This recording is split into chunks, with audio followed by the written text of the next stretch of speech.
Hello friends, तो कैसे हैं आप लोग? सब बढ़िया। चलिए स्टार्ट करते हैं आज ग्रेविटेशन यानी ग्रेविटेशनल फोर्स क्या होता है उसके बारे में पूरा जानेंगे। रोटेशन तक कंप्लीट हो चुका है, जाके देखिए हद बेसिक से है कैसे कैसे हम का ट्रिक को यूज करना सिखाए हैं। समझ में आया ना? पूरा धुआं धुआं फिजिक्स को नहीं कर दिया तो आप कहिएगा। ठीक है, देख लेते हैं एक बार अच्छा आ रहा है कि नहीं, फिर समझा रहे हैं।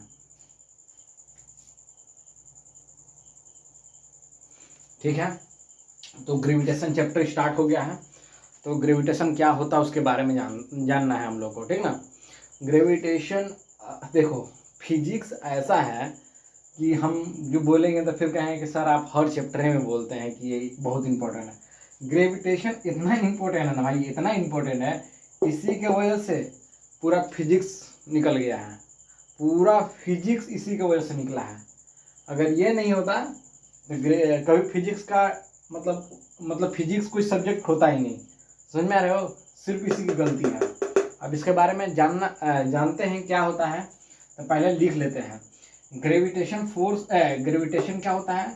Force with which two object attract each other due to their mass. मतलब किसका मीनिंग समझाएंगे। अभी थ्योरी जानना जरूरी है भाई। हमारे पास तो स्मार्ट बोर्ड नहीं है ना कि थ्योरी आपको दिखाएंगे डीपीपी से, मतलब पीपीटी से। इसलिए मैं पहले लिख लेता हूँ। पहले लिख लूँगा तो आपको तो पता ही है कितना इजी वे में समझाते हैं हम। पहले लिख लीजिए। अब ग्रेविटेशन क्या होता है? Force with which two object attract each other due to their masses. ठीक है, अब देखिए इसका जो क्लासीफाई हुआ है फ्री फॉल में और यूनिवर्सल लॉ ऑफ ग्रेविटेशन, इसको कहते हैं यूनिवर्सल लॉ ऑफ ग्रेविटेशन। मतलब ये क्या है? Universal law of gravitation. Universal ही है।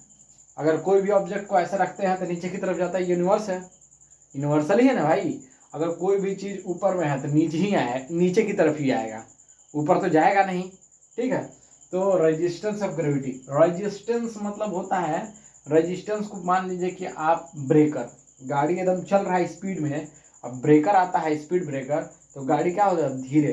तो वही resistance of gravity. Resistance of gravity मतलब कि ग्रेविटी के मतलब जो नीचे की तरफ आ रहा है उसको धीमा करना है।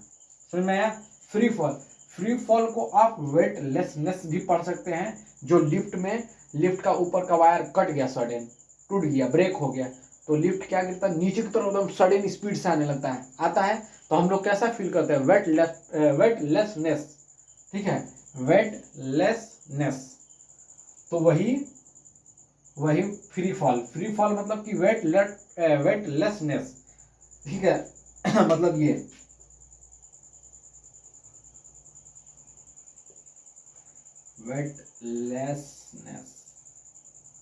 वेटलेसनेस। ठीक है, जो हम लोग वेट को मतलब मेजर ही नहीं कर पाएंगे। ठीक है, उस टाइप का हम लोग को फील होता है।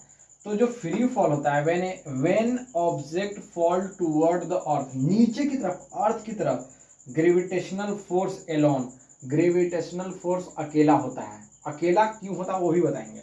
और वैक्यूम में देखिए, एक हम लोग बहुत सारे वीडियो अपलोड होता है। अब मान लीजिए एक क्वेश्चन आपको देते हैं, ठीक है, रुकिए एक मिनट रुकिए।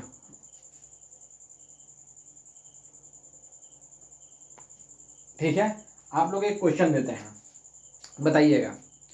एक स्टोन लिए, पत्थर लिए, एक पेपर लिए, और किसी एक हाइट से हम लोग दोनों ऑब्जेक्ट को नीचे की तरफ छोड़ दिए। ठीक है, तो खुले जगह पे, खुले एरिया में खुद छोड़ेंगे तो कौन पहले आएगा?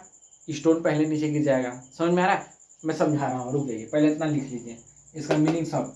फिर in vacuum all the body fall toward earth with the same speed. ठीक है, इसका मीनिंग बताऊंगा।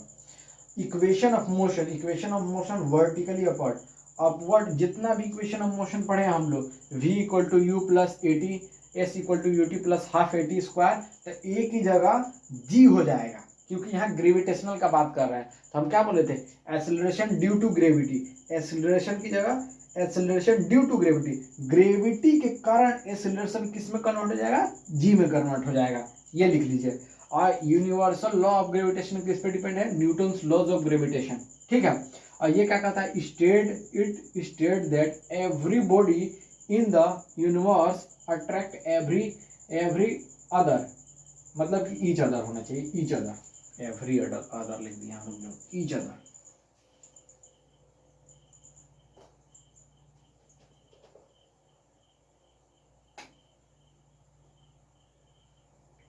Each other body with a force is directly proportional to the product of their two masses and inversely proportional to the square of the distance between।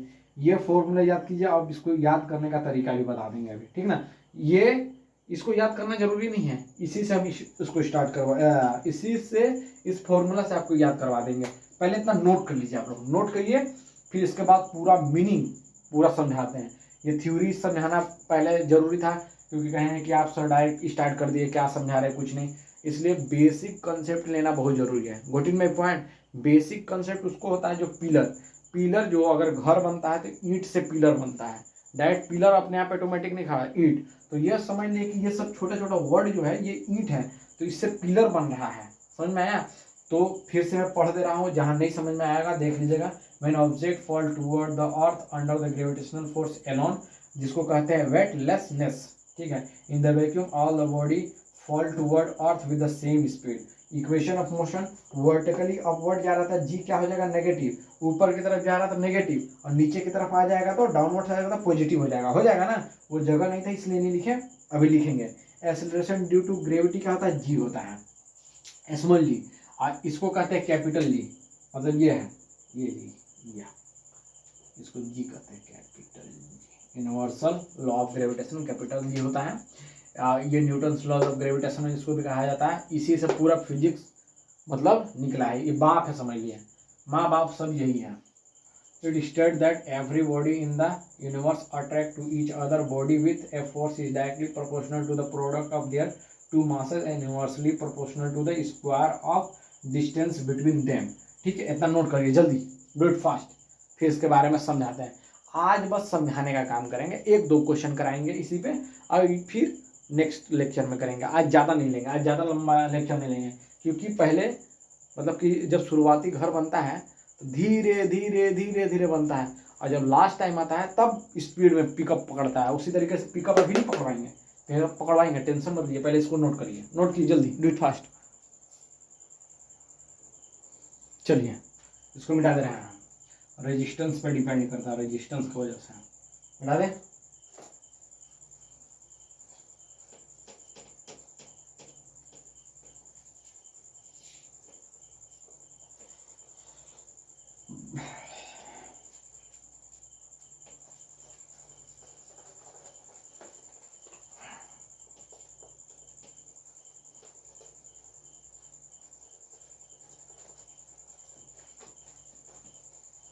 लोग आपकी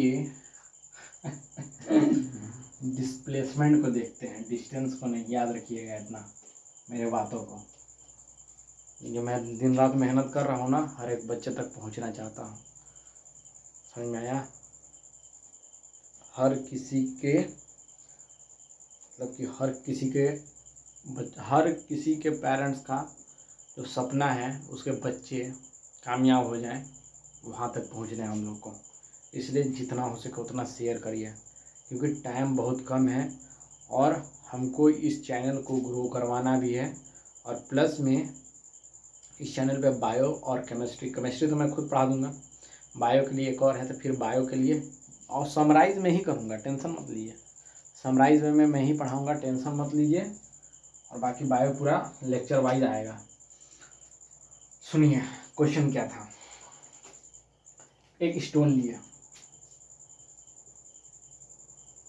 stone paper scissor, paper लिए, ये stone है, ये paper है। यहाँ से कुछ सम हाइट पे, मतलब कि इस यहाँ से एच हाइट से ग्राउंड पे गिरा है, दोनों को सेम टाइम पे, same time, t equal to p second पे, ठीक है। दोनों को सेम टाइम पे गिरा है, स्टोन और पेपर का। अब दिखाते हैं ग्रेविटेशनल का दम। अब कर देंगे धुआं धुआं और खेल खत्म। ठीक है, पेपर को गिराएं, स्टोन को गिराएं, पेपर को गिराएं, स्टोन को गिराएं खुले एरिया में, ओपन एरिया। कहाँ पे? Open area. सुनना, सुनने का काम मेरे में ज़्यादा होता है, कंसेप्ट ले लिए तो सब कुछ कर लेंगे। ओपन एरिया में स्टोन और पेपर को गिराएंगे तो एकदम सही सत्य बात है भाई, स्टोन पहले टच करेगा, ये फर्स्ट टच करेगा, मतलब इस ग्राउंड को फर्स्ट ये टच करेगा, फिर ये टच करेगा। ठीक है, इसमें थोड़ा टाइम ज़्यादा लग जाएगा। अगर मान लीजिए ये t equal to t second में लगा तो ये क्या करेगा, t equal to t plus t plus t plus, मतलब कि t प्लस कुछ सेकेंड, t प्लस 5 सेकेंड, इतना टाइम ले लिया ये t में गिरा, t सेकेंड में गिरा तो t सेकेंड में टच भी कर दिया, मतलब कि t प्लस 1 में ये टच किया, ये t प्लस 5 में टच किया, तो मतलब ये ज़्यादा टाइम ले रहा है ना जी, आए t प्लस 5 t प्लस 1 में टच कर रहा है, तो ये तो ज़्यादा टाइम ले रहा है पेपर। ठीक है, पेपर ज़्यादा टाइम ले रहा है। अब सुनिए, अभी और अब बता दिए ये ओपन एरिया। ओपन एरिया की बात है, ओपन एरिया में कुछ भी हैवी चीज़ गिराएंगे वो सबसे पहले गिरेगा। ओपन एरिया किस पे डिपेंड कर रहा है, अब ध्यान देना है। अब आप ही के दिमाग से अब खेलेंगे हम, बच्चे के दिमाग से खेलोगे ना तब मज़ा आता है पढ़ाने में। अब बताइए ओपन एरिया जब इस स्टोन को और पेपर को गिराते सेम टाइम में, तो स्टोन पहले टच कर रहा था ग्राउंड को, पेपर थोड़ा टाइम ले रहा था, t प्लस 5 t प्लस 1 ले रहा था, ये t प्लस 5 ले रहा था, ये ज़्यादा टाइम ले रहा था। ठीक है, ओपन एरिया जितने भी खुले एरिया है वो किस पे डिपेंडेंट है, मास डिपेंडेंट। याद रखिएगा, आपको उसी तरीके से फ्रीक्वेंसी बैठा रहे हैं। ओपन एरिया, इसका अगर मास 1 kg है, इसका कितना होगा, 1 ग्राम। 1 ग्राम, ठीक है, 1 ग्राम, ठीक है, 1 ग्राम। ये 1 kg, ये 1 ग्राम, तो ये तो पहले ज़्यादा पहुंचेगा ना, मास इसका ज़्यादा है इसका कम है कि नहीं। तो ओपन एरिया किस पे डिपेंड करता है, देखिए यहाँ पे लिख रहे हैं, ओपन एरिया पे कोई भी ऑब्जेक्ट गिराते हैं वो किस पे डिपेंडेंट है, मास डिपेंडेंट।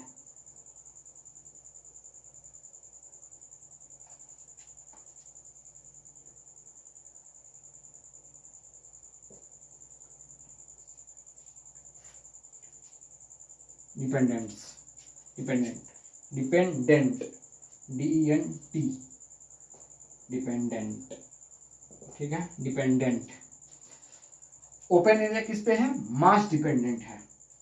और ऑब्जेक्ट के साइज से कोई मतलब नहीं है, ऑब्जेक्ट का साइज कितना बड़ा रहे, अगर उसका मास ज़्यादा है तो वो पहले टच करेगा, मास डिपेंडेंट है, बस इसमें यही है, ऑब्जेक्ट पे नहीं। It does not depend on object का साइज, ऑब्जेक्ट का मतलब कि शेप क्या है उस पर नहीं। इट डज नॉट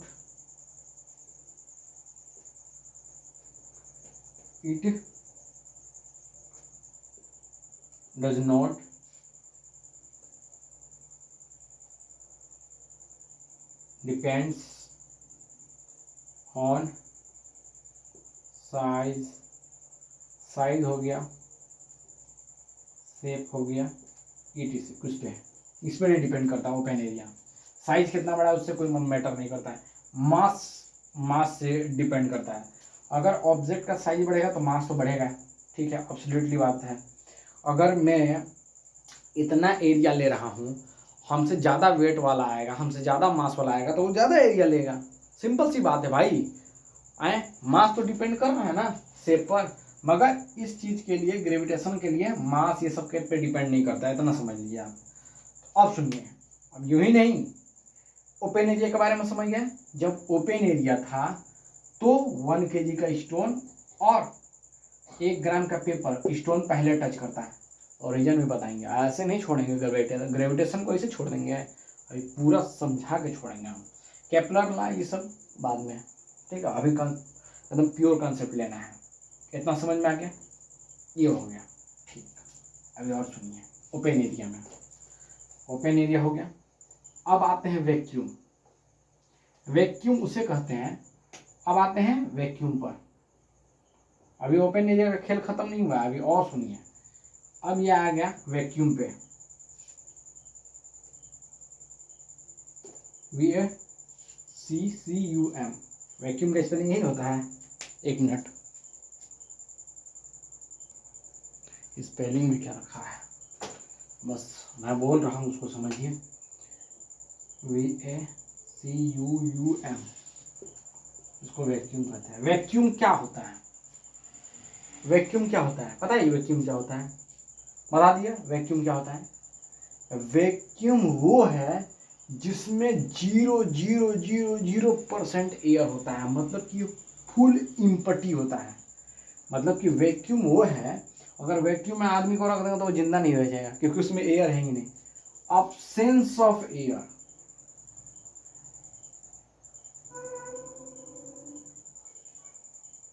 absence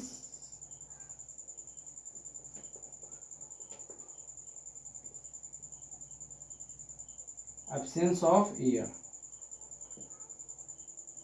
ठीक है, मतलब without air. absence of air मतलब विदाउट एयर, ठीक है। अब देखिए इसको एक वैक्यूम में ले गया भाई,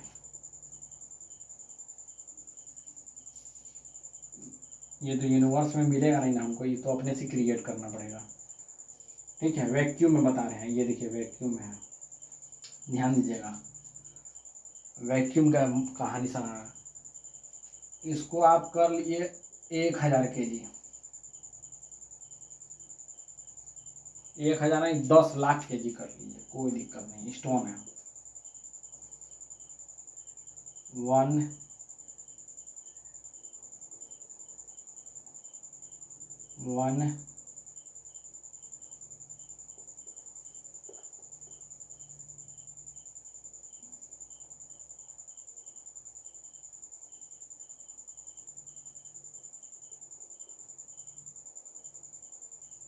लाख kg, इसको कर दिए एकदम चीटी के बराबर। चीटी के बराबर नहीं, इतना दिखेगा नहीं, 1 ही ग्राम रहने दीजिए, ठीक है, 1 ही ग्राम रहने दीजिए। जब आपका ओपन एरिया में था, जब ओपन एरिया में था तो इसका टाइम कितना लग रहा था बाबू? t = 1 second. देखिए आपको ज़्यादा मैं घुमाऊंगा नहीं, प्योर कंसेप्ट दूंगा, टेंशन नहीं लेने का है बाबा। t कितना लग रहा था? t+1 सेकेंड ओपन एरिया में ये लग रहा था। ये कितना लग रहा था? ये ज़्यादा टाइम ले रहा था, ये ज़्यादा टाइम ले रहा था, ठीक है। ये t = t+5 सेकेंड ले रहा था, ठीक है। अब जब वैक्यूम में इसको कर दिए ना, पूरी तरीके से एकदम सील है, इसमें कहीं एक भी एयर नहीं है, विदाउट एयर। ध्यान दीजिएगा इस वर्ड पे, वर्ड का खेल है, गेम वर्ड का है, ठीक है। 1 लाख kg है।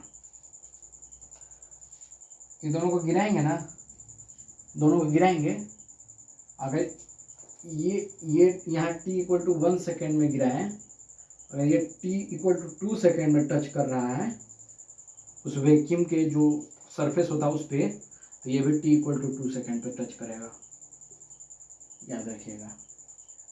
अब बता रहे हैं आप, खेल देखिए, खेला देखिए, खेला। जब ग्रेविटी, जब अब जोश में आ गया, अब जोश और जुनून दोनों दिखाना है, ठीक है। 1 मिनट, अब जोश और जुनून को दिखाना है। पसीना चल रहा है तो क्या हुआ, अब इसी में पढ़ाना है, ठीक हो। जब ओपन एरिया था, ओपन एरिया था, listen to me, open area था, ये ज़्यादा, ये कम टाइम लगा रहा था, ये ज़्यादा टाइम लगा रहा था, मास डिपेंडेंट हो गया था। अब देखिए वैक्यूम है विदाउट एयर, एयर है ही नहीं इस वैक्यूम में, इसमें एयर है ही नहीं। अगर इसको करोड़ों लाख कर दो, करोड़ों लाख kg कर दो, इसको 0 कर दो, दोनों को t = 2 सेकेंड लगा, तो इसको भी t = 2 सेकेंड लगा। क्यों क्यों क्यों बताइए, क्यों बताइए, बताइए बताइए, बताया है कोई? ऐसे कोई नहीं बताया, कोई बता ही नहीं सकता।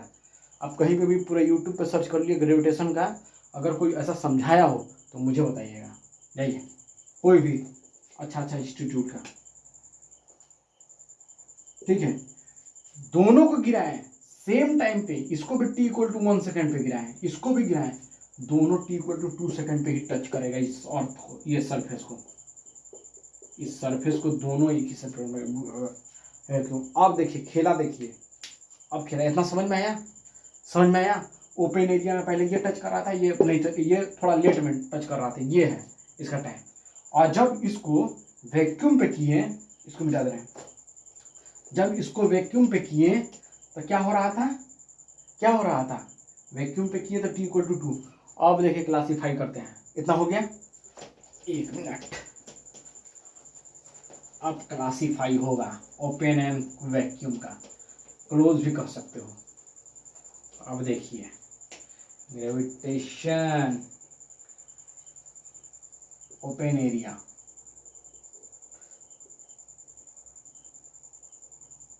वैक्यूम है UUM, या क्लोज एरिया, एरिया नहीं कोई भी कह सकते हैं। देख लो ओपन में क्या होता है, जो हेवी ऑब्जेक्ट है वो जल्दी टच कर रहा था, ठीक है। इसमें स्टोन वो समझा दिए, बार बार लिखेंगे नहीं हम, ठीक है। इसमें ये मास डिपेंडेंट था, ठीक है। और क्या, does not depend on shape on size, ठीक है, उससे कोई मतलब नहीं है। मास जिसका ज्यादा रहेगा वो, ये कुछ भी डिपेंडेंट नहीं था, कुछ भी, नथिंग।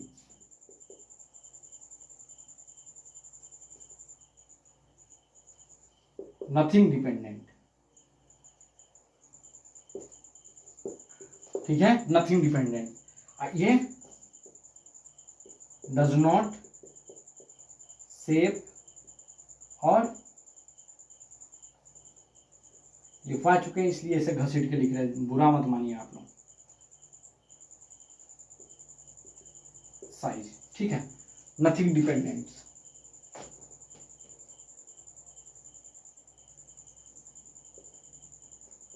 ठीक है, नथिंग डिपेंडेंट। अब सुनो, अभी ये नहीं, अभी और देखिए ओपन एरिया में कारण क्यों है भाई कि ये क्यों पहले टच हो रहा है, इसमें क्यों कारण है, इसमें क्या कारण है कि इसमें दोनों सेम साइड में सेम टाइम पे टच कर रहा है। अब देखिए ग्रेविटेशन पूरा एयर का खेल है, पूरा एयर का खेल है। इसमें क्या कर रहा था कि जब ऑब्जेक्ट नीचे की तरफ गिर रहा था, बाबू देखो नीचे की तरफ गिर रहा था,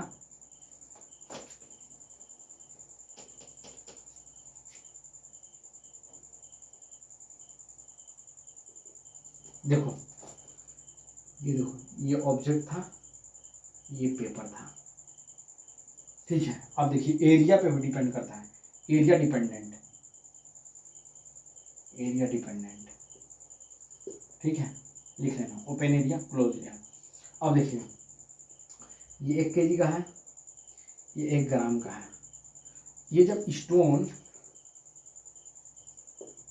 पेपर, अब देखो ये जब नीचे की तरफ गिर रहा था ना बच्चा, तो एक ये यूनिवर्सल फोर्स लगता है जिसको कहते हैं mg, ये ग्रेविटेशन फोर्स होता है, ग्रेविटेशन फोर्स, इसको कहते हैं fg। ये ग्रेविटेशन फोर्स ऑलवेज लगता है, आप चाहे जहां पे भी खड़ा हो जाइए, चाहे हम यहाँ पे खड़े हैं तो हम पे भी लग रहा है ग्रेविटेशन फोर्स, मगर हम बैलेंस करके रखे हैं, ठीक है। एक नॉर्मल लगता है, बताया है फ्रिक्शन में पूरा अच्छे से पढ़ा दिए हैं, जाकर देखिएगा अगर नहीं समझ में आया। पहले यहाँ समझिए कंसंट्रेशन का level up to the mark, up to the mark, पहले पूरा सीरियस होकर सुनना है, मतलब मैं कह रहा क्या था। 1 kg है, जब उसको नीचे की तरफ आ रहा है तो नीचे में ये फोर्स कांस्टेंट ऑलवेज लगेगा, always, always downward, always downward, हर कोई ऑब्जेक्ट पे लगेगा।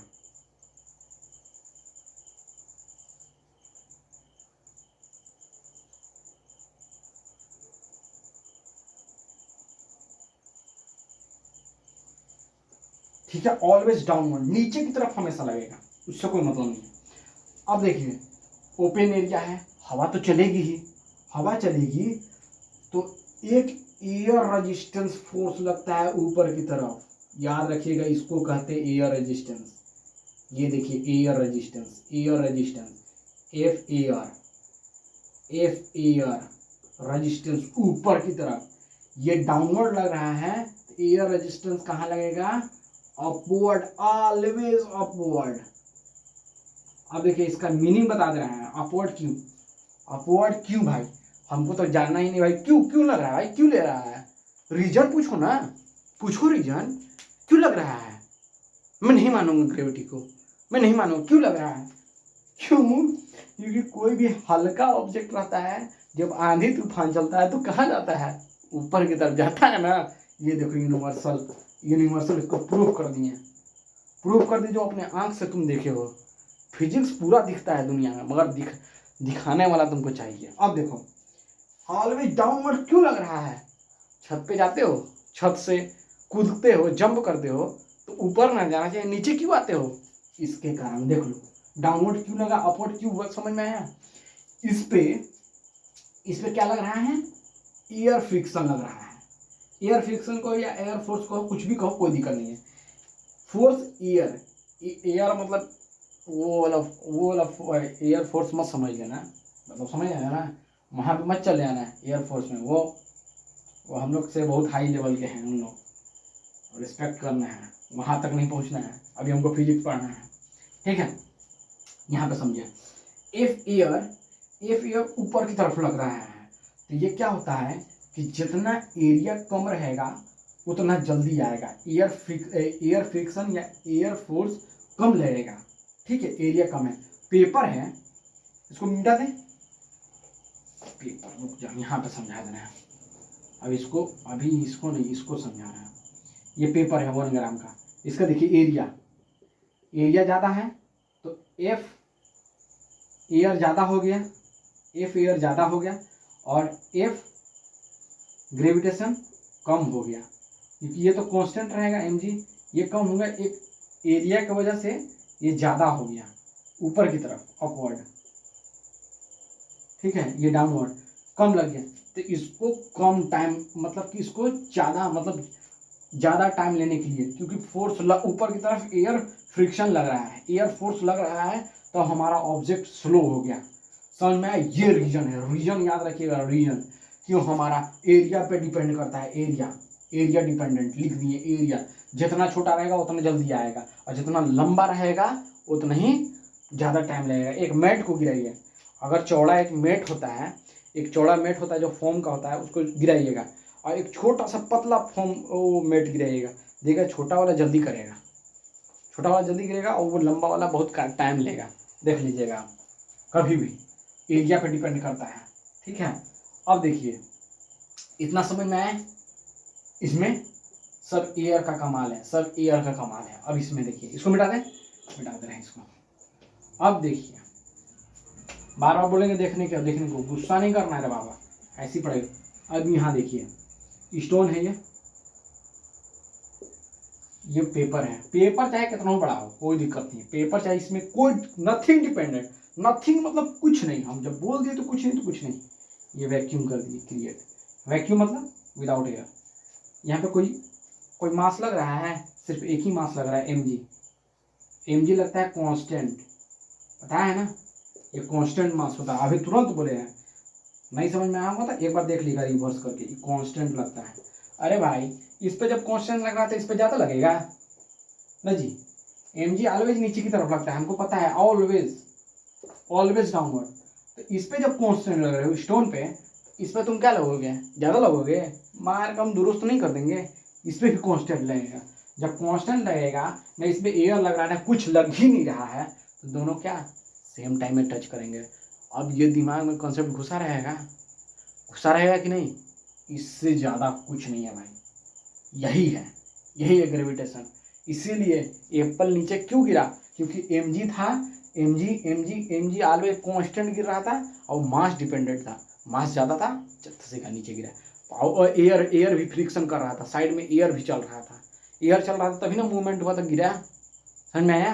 अब देखिए, नहीं अभी और सुनिए।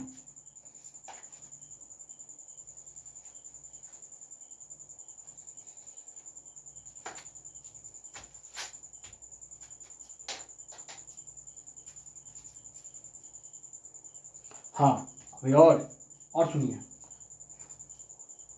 ठीक है, इसको मिटा रहे हैं। हाँ ऐसे छोड़ देंगे ग्रेविटेशन को, धुआं धुआं कर देंगे, पसीना चले चले मगर हर बच्चे तक पहुंचना है मुझे।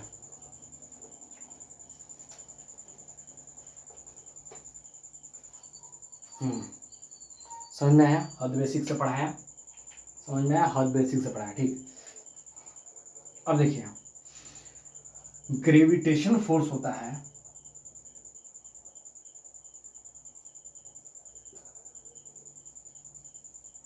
ग्रेविटेशन फोर्स, इसको कहते हैं एफ जी, ठीक है। ये क्या होता है? G universal force m1 m2 by r square. जो फॉर्मूला पढ़े थे, जो स्टेटमेंट पढ़े थे उसको, मतलब कि directly proportional to their two masses and inversely proportional to square of distances. किसके डिस्टेंस? ये दो मास का डिस्टेंस, ये दो मास का m1 m2, और इन दोनों का डिस्टेंस कितना है? आर स्क्वायर, ठीक है। अब सुनिए, अभी और नहीं, ये ऑलवेज अट्रैक्टिव है। अट्रैक्टिव क्यों है भाई? हमको पता है अट्रैक्ट ये नीचे की तरफ कर रहा है ना, रिपल तो नहीं कर रहा है। हमको कभी भी ग्रेविटेशन ऊपर भेजेगा? कभी नहीं भेज सकता। अगर ऊपर भेजता तो एप्पल नीचे कभी गिरता है? कभी नहीं गिरता। ये ऑलवेज अट्रैक्टिव फोर्स है, ऑलवेज अट्रैक्टिव फोर्स नीचे की तरफ रहता है। कौन सा? mg, ठीक। अब सुनिए, अभी और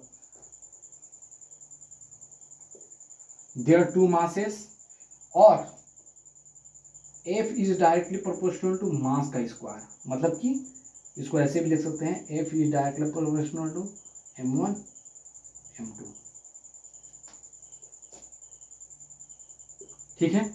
और f is inversely proportional to r square. मतलब डिस्टेंस जितना रहेगा फोर्स उतना ही कम लगेगा, ठीक है। अगर ये बढ़ेगा तो ये घटेगा।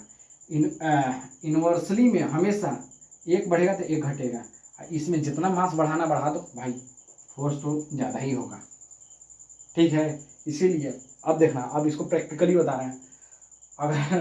अगर मान लो कि एक मैन है, ये दो आदमी है, पूरा फिजिक्स फी नहीं करा दिया तो मेरा नाम नहीं है MK अल्बर्ट। ये 50 kg का आदमी है, ये 100 kg का, मतलब एक क्विंटल, मतलब 1 क्विंटल मतलब 1 टन, ठीक है। इसको मूव कराने में ज़्यादा फोर्स लगेगा कि इसको मूव कराने में? बताओ। इसको ना भाई, ये तो ऐसा हल्का सा कर देंगे तो हो जाएगा, ठीक है। अगर इसको 50 kg का आदमी को अगर 35 kg का भी आदमी अगर इसको मूव कराएगा ना, 35 kg का भी इसको पुश करेगा तो जल्दी पुश हो जाएगा। इसको कर पाएगा 1 टन वाले को? इसके एकदम मतलब मुंह से और कान से नाक से सबसे ब्लड निकल जाएगा बाबा, मुंह नाक कान से सबसे निकल जाएगा, मगर इसको मूव भी नहीं करा पाएगा। ये मूवेबल होगा, मूव करेगा, मगर ये नॉट मूव। समझ में आया? वही ध्यान दो, फोर्स ज़्यादा लगाना पड़ेगा। समझ गए? समझे कि नहीं ना बाबा? ठीक, इतना समझ गए? ये फॉर्मूला हो गया। अभी और सुनिए, अभी और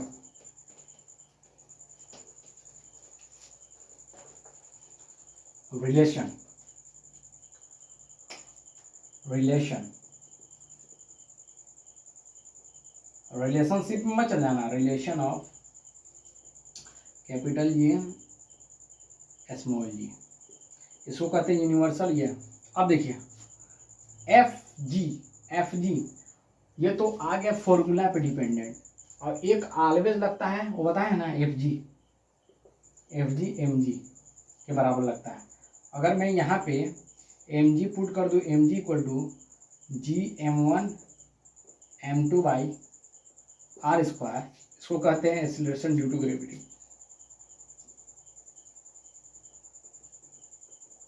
एक्सीलरेशन ड्यू टू ग्रेविटी, ठीक है, acceleration due to gravity. Mass से मास कट गया बाबू एक है, ठीक है, तो क्या आ जाएगा acceleration due to gravity, small m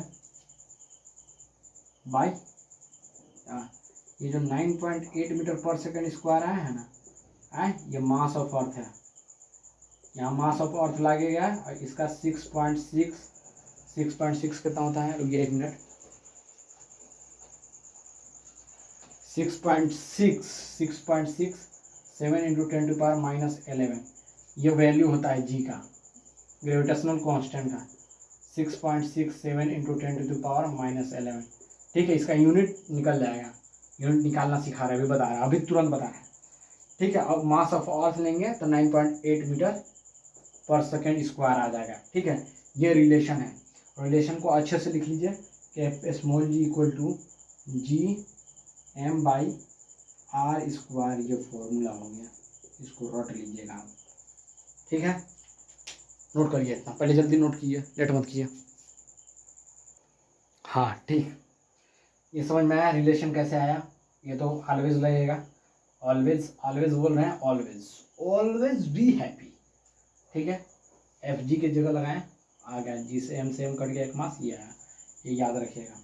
और जो ग्रेविटेशन का जो फॉर्मूला पढ़ाएंगे, ठीक ना, जितना कुछ भी पढ़ाएंगे सब इलेक्ट्रोस्टैटिक्स पोटेंशियल में यूज होगा, इसलिए ध्यान से सुनिएगा, एकदम माइंड सेट करके, ठीक है। इसको मिटा दें, इसको मिटा दे रिलेशन।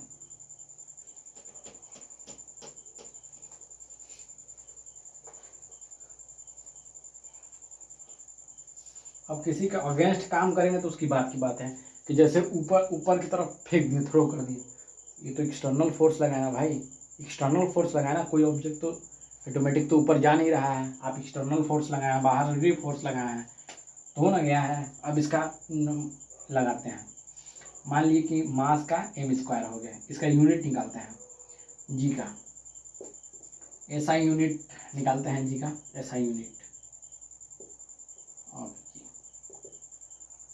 जी का निकालते हैं, तो इधर चला गया F = r², इसको कहते हैं डिस्टेंस,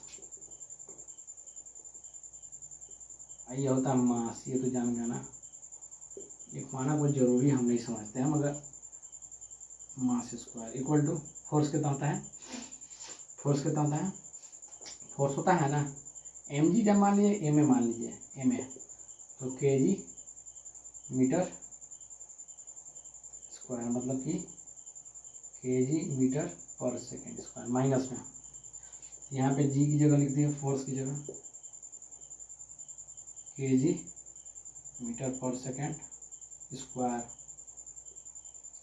डिस्टेंस कितना हो जाएगा मीटर स्क्वायर बाई, ये कितना हो जाएगा भाई के जी स्क्वायर।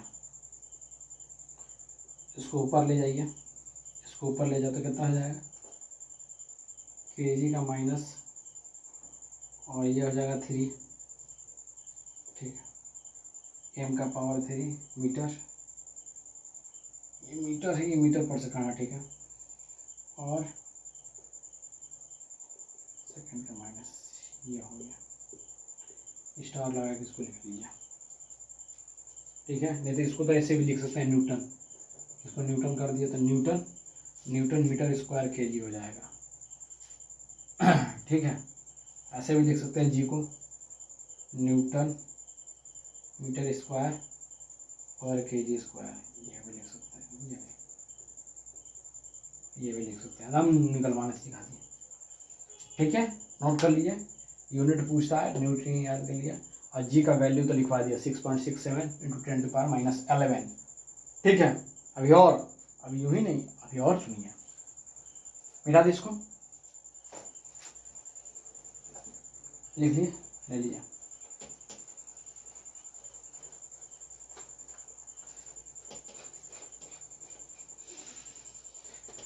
मंजिलें चाहे जितनी भी दूर हो, पास तो उसके जाके ही रहूँगा। ठीक है, हम क्या बताए थे कि इक्वेशन ऑफ मोशन में, इक्वेशन ऑफ मोशन, ठीक है, दोनों बता दे रहे हैं, अपवर्ड्स और डाउनवर्ड्स। अपवर्ड में जी कितना हो जाएगा, -9.8 मीटर पर सेकेंड, ठीक है, और डाउनवर्ड्स में कितना हो जाएगा जी, +9.8 मीटर पर सेकेंड स्क्वायर। ठीक है, हम लोग नॉर्मली जो फॉर्मूला पढ़ते हैं उसको याद कर ले पहले। Normally v is equal to ut plus half ये s equal to ut plus half 8 square v square minus u square by 2as और v square by u square plus 2as। Gravitational a की जगह क्या हो जाएगा, gravitational में ए की जगह जी आ जाता है। हम ऊपर फेंक दिया, अगेंस्ट कर दिया। भाई किसी का अगेंस्ट जाओगे तो नेगेटिविटी तो फैलेगा, उसके दिमाग में तो गुस्सा आएगा, गुस्सा एकदम हिचकोड़ कर रखने का, देखे दिख रहा है ना। ठीक, किसी के अगेंस्ट में काम करोगे भाई तो बख्शेगा नहीं तुमको, चाहे कोई भी हो।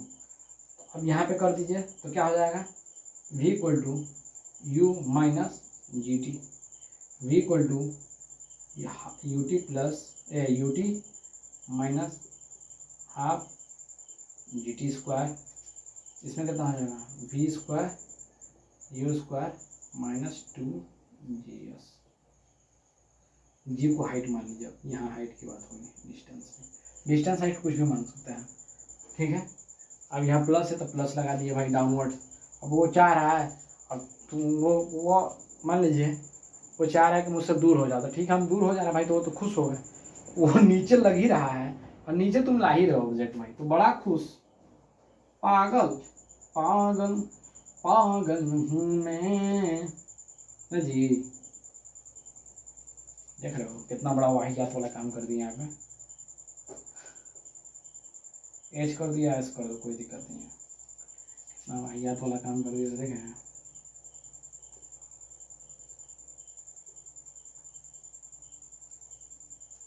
U T plus half G T square v square square plus g h, या एस भी लिख लो, कोई दिक्कत नहीं है। समझ में आया इतना, ये फॉर्मूला हो गया। और जितने भी फॉर्मूले लिखवाए हैं, F equal to G m1 m2 by r square, इस पर अब कल ही क्वेश्चन करा पाएंगे, क्योंकि अब टाइम ज़्यादा हो गया। ठीक ना, टाइम ज़्यादा मतलब लेक्चर ज़्यादा लंबा हम नहीं करना चाहते हैं, इसलिए यहीं तक छोड़ दे रहे हैं। और एक्सेलरेशन ड्यू टू ग्रेविटी हम बता दिए और सब कुछ पढ़ा दिए हैं, जितना पढ़ाना था पढ़ा दिए। अब आगे से एकदम फ्रीक्वेंसी मैच करेगा। अब देखिए धीरे धीरे एकदम घसीट देना है चैप्टर को, इतना बेसिक कंसेप्ट लेना था, बेसिक कंसेप्ट दे दिए हैं। और मैं यही कहूँगा कि मुझे हर उस बच्चे तक पहुँचना है जो कुछ भी एफर्ट नहीं कर पा रहा होगा। और इतना किसी के पास टाइम नहीं है भाई कि वो एक मतलब 2-2, 3-3, 4-4 घंटे का लेक्चर देखें। बस फुल कंसेप्ट लीजिए और क्वेश्चन पे अप्लाई कीजिए। अगर नहीं बनेगा तो फिर बताइएगा मेरे को, समझ में आया। और मैं यही कहूँगा कि अगर समझ में आता है तो चैनल को क्या करना है, hit the bell icon. Bell icon मतलब जान रहे हो ना, लाल वाला, जो लाल लाल रेड रेड दिखता है लिखा हुआ, उस पर क्लिक करना है और चैनल को ग्रो करवाना है। फिर पढ़ाई करते रहे। ऑल द वेरी बेस्ट और take care of yourself and your his father and mother. अपने माँ बाप का केयर कीजिए, उन लोगों के साथ बदतमीजी नहीं करने का, ठीक है, कभी ये झूठ वूठ नहीं बोलने का। और प्लस में उनसे कभी जबान नहीं लड़ाना है, कुछ अपशब्द बातें नहीं करना है, ठीक है, उनको हर्ट नहीं पहुंचाना है, इतना याद रखिएगा। और फिर से अगेन बोल रहे हैं, पढ़ाई करते हैं। All the very best. जितना कंसेप्ट दिया है उसको बार बार रिवाइज कीजिएगा, इतना ही है। और आगे में पूरा इसको अब धुआं धुआं कर देना है ग्रेविटेशन का, ठीक है। Okay, bye bye, tata, see you.